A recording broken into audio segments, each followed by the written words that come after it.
From the outside, he appeared to be just another solitary rancher. Calloused palms, scuffed leather boots, someone who valued actions over words. Yet when Silas Ward witnessed his housekeeper struggling to walk across the kitchen that fateful morning, the truth he uncovered would send shockwaves through the local law enforcement. The homestead nestled in the valley as though nature herself had placed it there, constructed from aged timber and decades of honest toil. Silas had erected every wall himself 15 years prior. Positioning each support beam with meticulous precision he brought to everything in his world. His philosophy centered on fundamental values, dedication to labor, honest compensation, and honoring commitments. He was the type of employer who compensated workers promptly and never pried into their backgrounds. Mercy Whitmore had arrived 3 months earlier, clutching hope in trembling fingers while desperation clouded her gaze. Barely out of her teens, she carried the exhausted expression of someone who'd faced hardships far exceeding her age. She sought employment. He required domestic assistance. The arrangement satisfied both their needs perfectly. She maintained her privacy, performed her duties excellently, and Silas honored that boundary. From his observation, individuals who remained quiet typically offered wisdom worth hearing when they finally chose to speak. Yet this particular morning felt distinctly different, returning from inspecting his livestock. His heavy boots echoing against the wooden deck, he glimpsed her silhouette through the window pane. Mercy navigated the kitchen as though every movement extracted a toll from her body. Her right limb dragged noticeably, and periodically she'd halt, grasping a table edge or chair back, her expression contorted with agony she attempted to conceal, standing motionless for several moments. He observed through the transparent barrier. This wasn't his initial observation of unusual mobility patterns from her. However, today's condition appeared significantly deteriorated. Her preference for her left side, the cautious manner she bent to retrieve a fallen utensilate evoked memories of his aging stallion's gait following a severe tumble. Injured, yet determined to mask the suffering, Silas pressed through the entrance, hinges announcing his arrival with their customary groan. Mercy immediately straightened, attempting to regain composure, though he'd already witnessed sufficient evidence. Color drained from her features, and momentarily he detected something in her expression that constricted his chest. Terror not directed at him personally, but terror nonetheless. She pivoted toward the cooking surface, mixing a coffee pot with gestures that seemed overly cautious and deliberate. "Good morning, Mr. Ward. The brew is nearly prepared." Her tone carried that artificial cheerfulness he'd recognized in wounded creatures, the sound of something attempting to persuade the world of its wellness when clearly suffering. Silas positioned his hat on the designated hook beside the doorway and examined her posture. The tension in her shoulders, the subtle trembling in her hand as she reached for ceramic cups. Everything communicated a narrative she wasn't prepared to reveal, yet Silas Ward had accumulated sufficient years, interpreting indicators, atmospheric conditions, livestock behavior, the nuanced communication of the landscape to recognize when circumstances were gravely amiss. Whatever was affecting Mercy Whitmore was deteriorating. The uncertainty remained whether her injuries resulted from mishap or if someone was deliberately causing harm. Should it prove the latter, Silas would need to determine what type of person he truly was. Accepting the coffee vessel from Mercy's shaking grip, his digits made brief contact with hers. Her flesh felt frigid despite the kitchen's warmth, and he sensed her recoil from the touch, not a startled response, but the reaction of someone anticipating suffering. He sampled the beverage while observing her across the cup's edge. She maintained her back toward him, occupying herself with pointless activities at the counter, cleaning already spotless surfaces and rearranging properly positioned objects. The type of frenzied motion that stemmed from wanting to vanish without physically departing the space. "Mercy," he spoke softly. She tensed, her hands becoming motionless on the cloth she'd been using to clean the identical counter spot for the third occurrence. "Yes, sir? You're injured." The statement required no confirmation, and both understood this reality. The subsequent quiet extended between them like suspended breath. Beyond the walls, a meadowlark sang from somewhere distant, its melody bright and carefree in the morning atmosphere. Within the kitchen, only the gentle ticking of the mantelpiece timepiece and the whisper of Mercy's irregular breathing could be heard. When she eventually faced him, Silas observed something that made his jaw contract. Her lower lip bore a fresh split on the left side, the wound recent enough to remain partially unhealed. A fading bruise colored her cheekbone, mostly concealed by her forward-styled hair. Yet her eyes revealed everything he required to understand. They contained the dulled acceptance of someone who'd ceased believing improvement was possible. "I stumbled," she stated, the words emerging too rapidly. "Careless on my part. Lost my footing descending the steps last evening." Silas placed his coffee cup down with intentional precision. He'd encountered sufficient falsehoods throughout his lifetime to recognize their characteristic sound. This particular lie landed flatly in the space between them, as empty as an abandoned grain storage. "Direct me to these steps," he requested, Mercy's complexion drained of color. "Sir, the staircase where you fell, I'd like to examine it." She parted her lips, then sealed them again. Both recognized the absence of any staircase in the modest dwelling where she resided, positioned behind the primary house. It was constructed on level terrain with a single step leading to the front entrance. Silas had built that structure personally, identical to everything else on his land. He knew every detail of it. The deception lingered between them like vapor from extinguished flames, acrid and unmistakable. Mercy's hands twisted within her apron, and momentarily Silas believed she might reveal the truth. Instead, she straightened her shoulders and raised her chin with defiance that would have been admirable if it weren't so devastating. "I should return to my responsibilities," she declared. Silas watched her turn away once more, observing how she moved with the careful, measured steps of someone who understood precisely how much motion would trigger discomfort. Whatever had occurred to her wasn't an isolated incident. Her posture, the practiced concealment of injuries, this represented the behavior of someone who'd learned survival through silence and invisibility. Yet as Mercy limped toward the storage area, Silas Ward reached a decision that would transform everything. He intended to discover who was harming his employee. Upon identification, that individual would learn the consequences of crossing someone who dedicated his entire existence to believing that protecting what belonged to him wasn't merely responsibility, it was sacred obligation. The remaining question was whether the truth would prove more severe than he was equipped to manage that afternoon found. Silas, engaging in unprecedented behavior, surveying his own territory as though strangers might be concealed in the shadows. He positioned himself beside the barn where he could monitor the pathway connecting town to Mercy's dwelling, feigning work on damaged leather strapping. While his attention tracked all movement across his property, the sun commenced its journey toward the horizon when he spotted the approaching horseman. Even from considerable distance, Silas identified the slouched bearing and arrogant stride of Deputy Vernon Briggs. The man rode as though he possessed every patch of earth his mounts hooves contacted, his badge reflecting the late afternoon illumination with each saddle bounce. Silas had never harbored affection for Briggs. The deputy possessed a vicious nature that ran as deep as a waterless well, along with a manner of regarding people as though they owed him something merely for existing.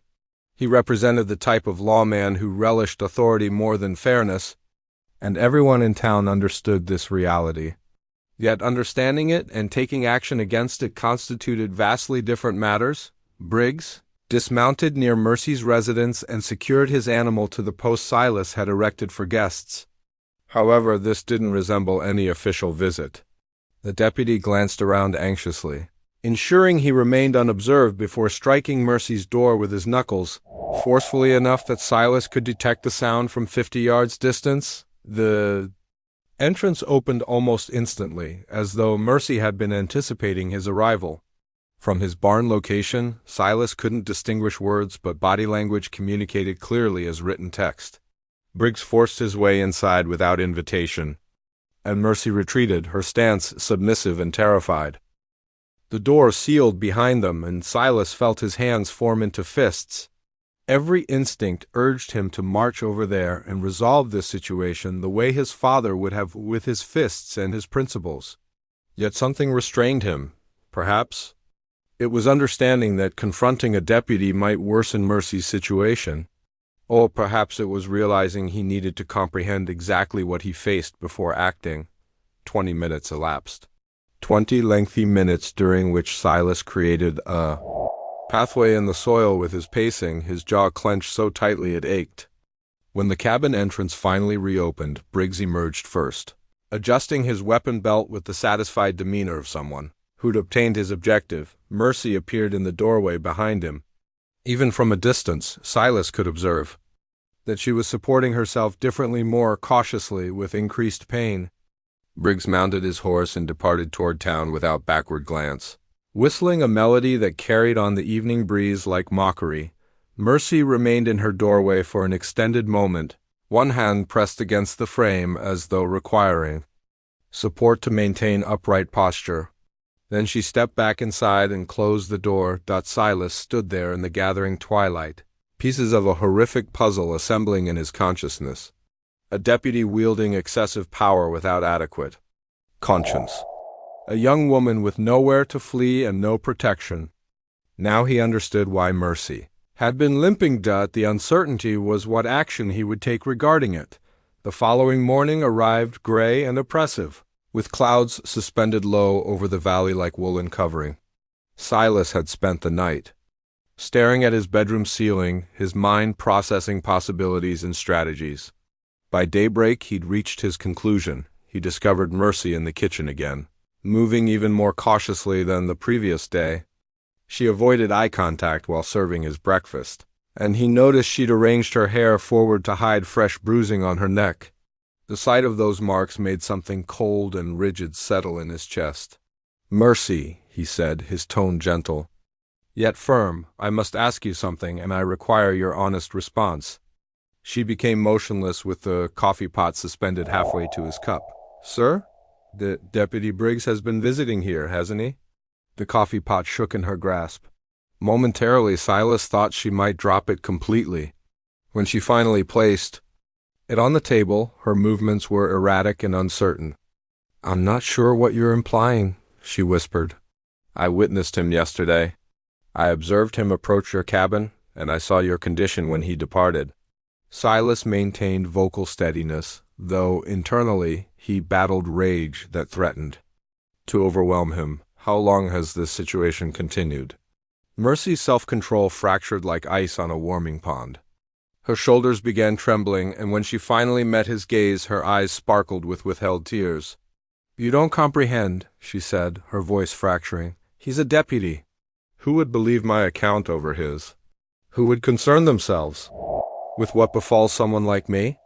The words then poured out in a torrent, like water through a burst dam. She described arriving in town 3 months prior, fleeing difficulties back east.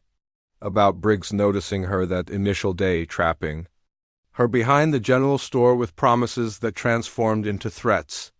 About his clear communication that she now belonged to him, regardless of her preferences.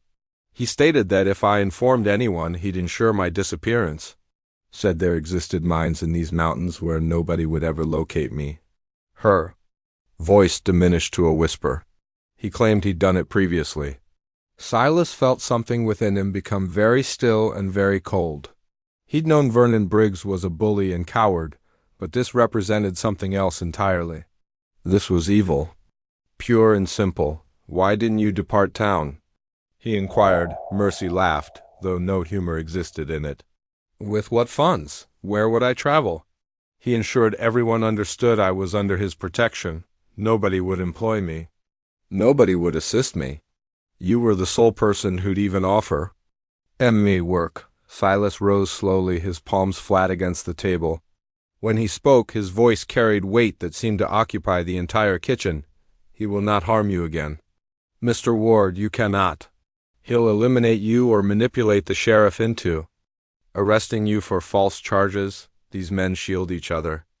But Silas was already advancing toward the exit, his mind clear for the first time since this entire situation began.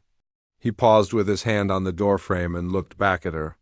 There's something you should understand about me, Mercy. I've never excelled at conversation, but I've always been exceptionally skilled at ensuring the proper outcome occurs. He stepped into the gray morning, leaving Mercy staring after him with fear and something that might have been hope battling in her eyes. The journey to town would require an hour. That provided ample time to determine precisely how he would handle Deputy Vernon Briggs. Regardless of method, this would conclude today. The settlement of Cedar Falls occupied a dusty depression between two hills, its main thoroughfare bordered by structures that had witnessed superior times. Silas traversed the center of that street with the unwavering stride of someone who'd accepted what he must accomplish. People took notice of him. They consistently did when Silas Ward visited town because he only made the journey when it held significance. He located Deputy Briggs exactly where anticipated, lounging against the post outside the tavern, badge reflecting the pale morning sunlight, speaking loudly enough for half the street to hear about some unfortunate soul he'd expelled from town the previous week. Briggs was the type of individual who required an audience for his cruelty. Silas halted approximately 10 feet away and waited. It took Briggs a moment to notice him standing there, and when recognition occurred, something altered in the deputy's expression. Perhaps it was Silas's bearing, or perhaps something in his eyes, but Briggs straightened and allowed his hand to drift toward his weapon. Well, if it isn't the reclusive rancher," Briggs announced loudly enough for the expanding crowd to hear. "What brings you to town, Ward? Finally prepared to be social?"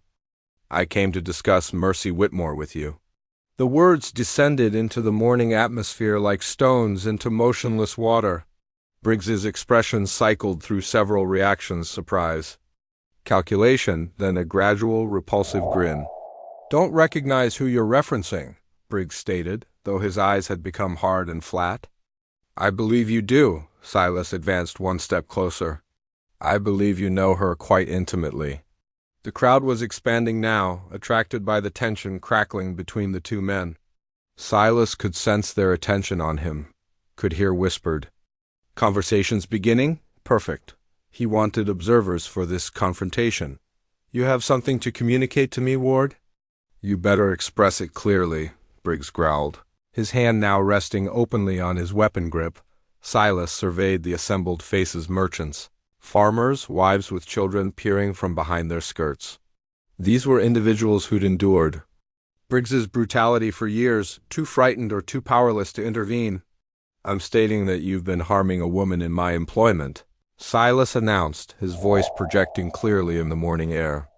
"I'm declaring that you're a coward who exploits his badge to victimize people unable to defend themselves."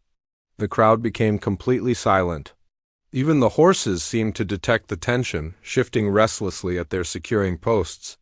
Briggs's face transformed from red to purple. "That's a grave accusation, Ward. Do you possess evidence for these falsehoods you're circulating?" Silas reached into his vest pocket and extracted a folded document. "I do, indeed." The paper was blank merely, something he'd retrieved from his desk before departing the ranch. But Briggs remained unaware of this fact. The manner the deputy's eyes focused on it revealed everything Silas needed to understand about the man's actual guilt. "You see, the nature of secrets," Silas said, unfolding the paper deliberately, "is that they tend to surface when least anticipated." Briggs drew his weapon. The gun rose swiftly, but Silas was already in motion. 15 years of ranch labor had provided him with reflexes like a mountain cat, and he'd been anticipating this moment since entering town. He lunged left as Briggs squeezed the trigger, the bullet whistling past his ear to fragment the wooden beam behind him. The crowd dispersed like frightened birds, but Silas rolled to his feet and charged forward. Briggs was attempting to aim his weapon for a second shot when Silas's shoulder connected with his midsection, propelling them both against the tavern wall with sufficient force to vibrate the windows. They struggled for the gun, Briggs cursing and spitting as he attempted to aim it. But Silas had devoted his life to wrestling livestock and hauling timber, and his hands were steel from years of honest labor. He twisted Briggs's wrist until the deputy cried out and released the weapon. The gun slid across the wooden walkway, and stopped near the boots of Marshal Kane, who'd come running at the gunfire sound. Kane was older than Briggs Grayer, with the type of steady eyes that had witnessed too much to be easily deceived. "That's sufficient," Kane shouted, his own weapon drawn but aimed at the ground. "Both of you step away." Silas released Briggs and elevated his hands, breathing heavily. The deputy collapsed against the wall, grasping his wrist and glaring with pure hatred. "He assaulted me," Briggs snarled. "Attempted murder. Arrest him." But Marshal Kane was examining the scattered crowd, interpreting their expressions. These were people who'd existed in fear of Vernon Briggs too long. Now something had shifted. Someone had finally taken a stand. "Is that accurate?" Kane asked the gathered townspeople. "Did this man attack Deputy Briggs without provocation?" An uncomfortable silence stretched across the street. Then gradually, an elderly woman stepped forward, Mrs. Henderson, who operated the boarding house. "Marshal," she said, her voice trembling but determined, "I believe there are matters you need to learn about your deputy." "Don't listen to her," Briggs spat. "She's delusional. They're all delusional." But additional voices were contributing now. The blacksmith mentioned how Briggs had threatened his daughter when she rejected his advances. A merchant described money that had vanished from his cash drawer after Briggs had searched his establishment account after account, each one illustrating a man who'd weaponized his badge against the very people he was sworn to protect. Marshal. Kane's expression darkened with each revelation. When the townspeople finally became quiet, he regarded Briggs with something resembling revulsion. "Vernon," he said quietly, "I think you should explain to me about this Mercy Whitmore. I don't know anyone. Don't." Kane's voice sliced through Briggs's protest like a blade. "Don't lie to me, not anymore." Silas stepped forward, maintaining his hands visible. "Marshal, there's a young woman employed at my ranch who's been terrorized by your deputy for months. She bears bruises that tell a story no honorable man should." "Have to hear." Kane studied Silas for an extended moment. Everyone in the territory knew Ward's reputation, a man who honored his commitments and minded his own affairs. If he was speaking out, it signified something serious. "These are serious allegations," Kane said finally. "They're lies," Briggs yelled, but his voice cracked with desperation. "You cannot believe these people over a sworn officer." That's when Silas produced the genuine evidence he'd been preserving, the torn fabric piece he'd discovered near Mercy's cabin, material that matched the shirt Briggs was currently wearing. He'd collected it that morning while Briggs was inside, and now he displayed it for everyone to observe. Marshal Kane examined the fabric, then Briggs's shirt, then returned to Silas. When he spoke, his voice carried the weight of justice too. "Long postponed, Vernon Briggs, you're under arrest."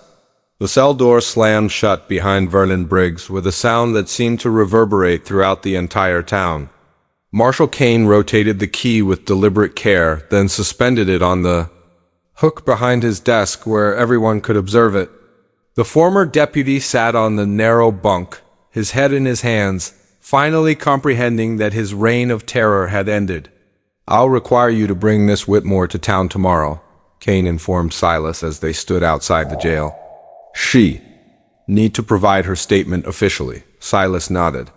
"She be present, and Ward?" Kane's weathered face was serious. "Thank you. I should have recognized what was occurring, should have halted it sooner." "We all should have," Silas replied, "but it's finished now." The journey back to the ranch provided Silas time to contemplate what followed next. Mercy would require time to heal, time to trust that she was genuinely safe.